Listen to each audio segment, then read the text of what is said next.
આપણે એક સરખા આંકડા જવાબમાં લાવવા હોય તો શું કરવું એવું જોઈએ. પહેલા આપણે 9 એકડા જવાબમાં લાવવા છે.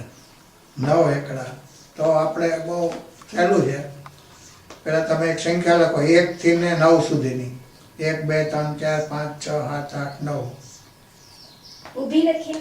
આખી આમ સીધી લાઈનમાં, ઊભી લાઈન નહીં, સીધી લાઈનમાં 1 2 3 4 5 6 7 8 9 ની જે સંખ્યા થાય બસ એ સંખ્યામાંથી હવે ઓલી બાદ કરો, એટલે કે પહેલા જે એના બાદમાં 0 પહેલા લખો, પછી 1 2 3 4 5 6 7 8 9 લખો.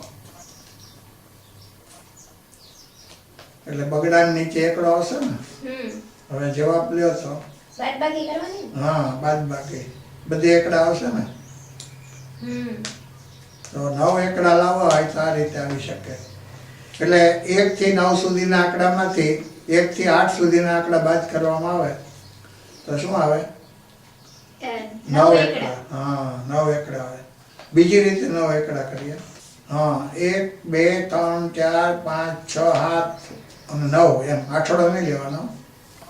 1 2 3 4 5 6 7 9 લખ્યું, એને ગુણ્યા 9 કરો તો પણ તમને 9 એકડા જોવામાં આવશે. એટલે જવાબમાં આપણે એક જ સંખ્યા જોતી હોય, 9 ગુણ્યા 9 81 આવશે ને. એટલે એકડો આવ્યા કરશે. તો 1 2 3 4 5 6 7 9 આવ્યા. કેટલા એકડા આવ્યા? 9 એકડા. હા, જવાબ આનો. તો કયો થયો આંકડો? કુલ કયો થયો? 1 2 3 4 5 6 7 9 ગુણ્યા 9. તો આમાં પણ 9 એકડા આવે. હવે 9 બગડા લાવીએ તો એમાં પણ એની સંખ્યા લખો.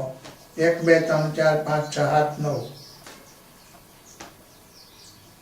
હવે આપણે ગણતરી નથી કરતા, જવાબ આપી દઈએ. આ રીતનું છે. એટલે 1 2 3 4 5 6 7 9 ગુણ્યા 18 તો પણ 9 બગડા આવશે. ખાલી લખી નાખીએ. એવી રીતે 1 2 3 4 5 6 7 9 ગુણ્યા 63 કરીએ તો 9 સાતડા આવશે. કેટલા આવશે? 9 સાતડા. પહેલા 9 એકડા આવ્યા, પછી 9 એકડા આવ્યા. 9 બગડા આવે તો બધા ઘણા લાવી શકાય. આ એક પ્રકાર થયો. આ બધા જાત જાતના પ્રકાર હોય છે. આપણે 11 એકડા